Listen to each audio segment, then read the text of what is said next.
This video is sponsored by Squarespace. Slapchop is all about getting the model on the table fast. But if the models look like crap, is it even worth it? So, amidst the race against the clock, one question looms. Is faster really better? Today, I'll be tackling these Kruelboyz, each receiving a different time allocation. I'll be speed painting one in 15 minutes, another in 30, and the final in a full hour, so we can discover the perfect balance between efficiency and quality to reveal the ideal time frame for Slapchop. But before we start, let me know in the comments. How much time do you spend on a speed painted model, and how much time do you spend on a character model that you really care about? First is the Slap and Slapchop. Here I'm applying a gray primer. Then is a white dry brush using a round domed brush. I'm removing excess paint on a texture palette off to the side, then using a medium hand, applying pressure with a circular motion, focusing mostly on the downward strokes to accentuate the model's high points while still hitting the larger recesses. I like priming in gray instead of black because black can be very harsh. Priming with gray and then using a white dry brush will give us a more subtle difference in highlights and shadows while leaning more on the speed paint to create those vibrant shadows that I'm after. 15 minutes. First, I'm applying silver on the helmet and the pauldron.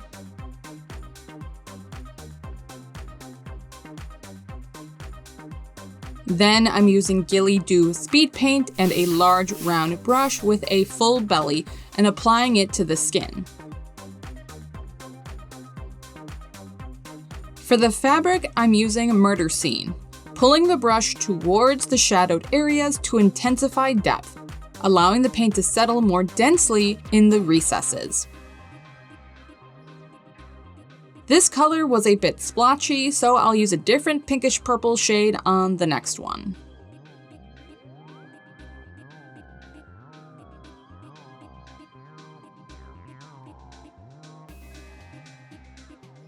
Then I'm painting the shield with poppy red to embrace the style of Kruelboyz and using dusk red on the spear's handle as well as leg wraps.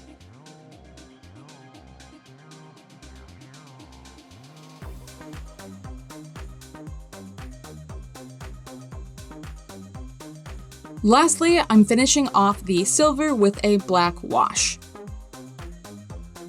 And that's all I have time for. And here is the final model. It's fine. Originally, I was going for a 5-minute Slapchop challenge, but there were just so many details on this miniature that I needed to do 15 instead. The gray primer with the white dry brush did exactly what I wanted, setting up our speed paint with a little bit of built-in shadow, but really allowing the speed paints to create the vibrant shadows that I wanted. Now I have a vibrant model that is ready for the tabletop. Let's try 30 minutes. Here I've opted for a different magenta shade, which is yielding better results, though still not perfect.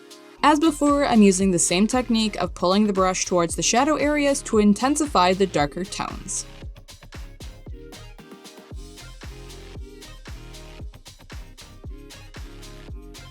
The more you futz with your speed paint, the worse the application, so don't do what I'm doing here. Instead, use the side of your brush to give a smooth application.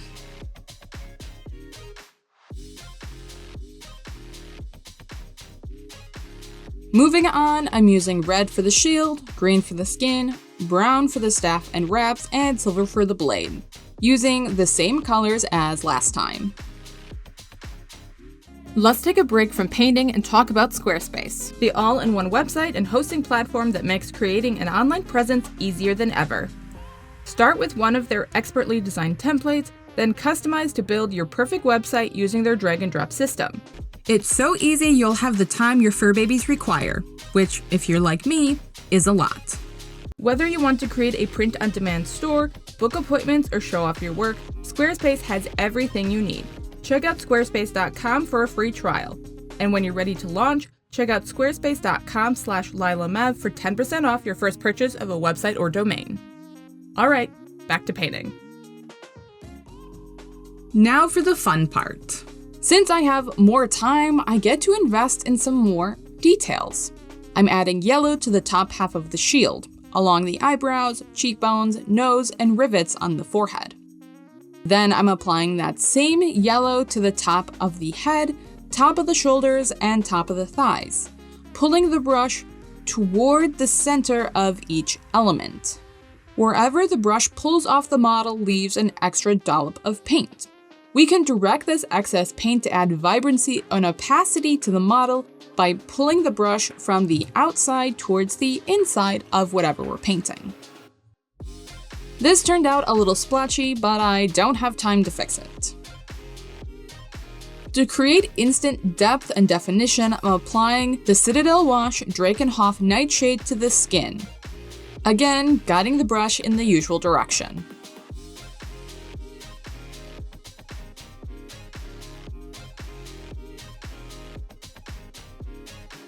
Then I'm delicately detailing the shield with silver, painting the rivets and tusks. These details will help the model really pop.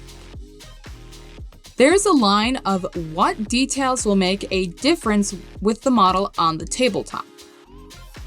If you hold a model out at arm's length, take note of what details stand out the most. That is where you should focus your time. However, I love extra detail. To bring this model to life, I'm thinning poppy red, then applying it to the joints of the elbows and knees. This subtle touch mimics the natural shading found in these areas, adding authenticity to the figure. Next, I'm carefully painting details on the face white, the lips, teeth, nose ring, and eyes. These tiny details are some of my favorite to paint. Since the face is so important, I always recommend taking extra time on the face. Even if it's not necessarily something you can see from the tabletop, I promise that these details will make a difference. I'm applying that thinned down poppy red to the lips, being sure to leave the nose ring and the teeth white. Lastly, I'm applying a thinned Gillydew green to the silver on the shield and Drakenhof Nightshade into the recess areas of the shield, to give the shield a more battle-damaged and worn appearance. This one I'm much happier with. I had the time to do my favorite details on the face, and the layering of the speed paints really makes the miniature pop. And from far away, you can't even tell that the application was splotchy. I could have saved some time by not being so intricate on the shield and just slapping that top layer of yellow on the top half of the shield, which perhaps would have given me enough time to work on the stitching, which I really wish I had had time for. Let's talk 1 hour. I'm starting off like my previous models, applying silver to the armor, green to the skin. This time, I'm trying a diluted Warlock purple for the cloth in an attempt to avoid the splotchiness I've experienced with the previous magenta colors I've applied. Surprisingly, it went on really smooth, though very light. I'll have to apply a second coat later. Moving onto the shield, I'm going in with bright yellow first. I'll apply depth with an application of red later. I'm hoping that applying the paints in this order will help make the shield more vibrant in the end. And then brown for the spear handles and wrap.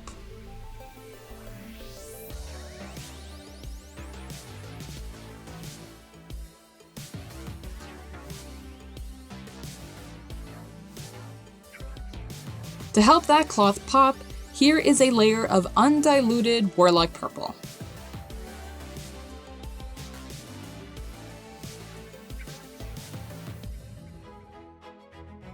Next, I'm adding blood red into the recesses of the shield, being careful not to paint over the high points in the eyebrows and cheekbones.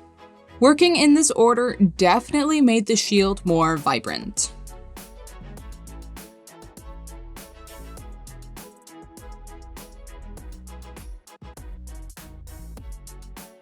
Next, I'm applying some Drakenhof Nightshade on the metallic areas and a diluted magic blue speed paint on the body.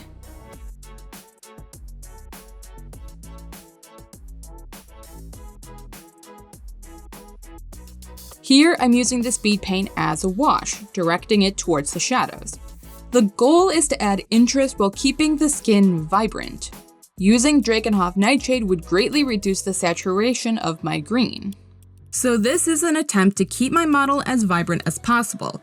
To be honest, I'm not 100% sure it worked. I'm spicing things up on the fabric by applying yellow, just like I did last time.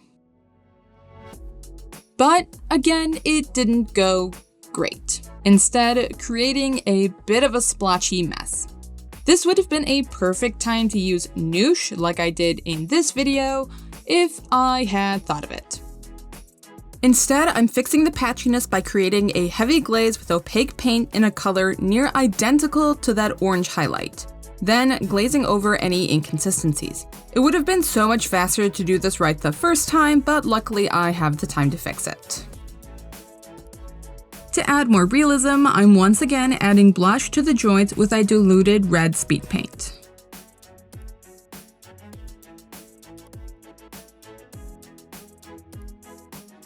Time for my favorite part.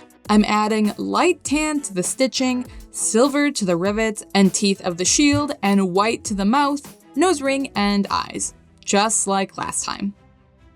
Finishing off the face with red on the lips and cheeks. Then I'm adding in a battle-worn appearance to the shield with a coat of Drakenhof Nightshade. Since I have time, I'm edge highlighting the fabric with a light pink, specifically aiming to highlight the separate pieces of cloth that the stitching is holding together. This will help separate each element and make the model easier to read, both up close and at a distance. Lastly, I'm finishing up by using a panel liner to darken those tiny shadow recesses, like the seam between the fabric, the details in the shield, and other areas of separation. Panel liner is great because it runs through those tiny recesses and easily gives the appearance of lining. Unfortunately, it can also be a bit messy. I should have done this before I did any of the detail work on the cloth, like the stitching or edge highlighting. Now I'm going to have to repaint those details once the panel liner has dried.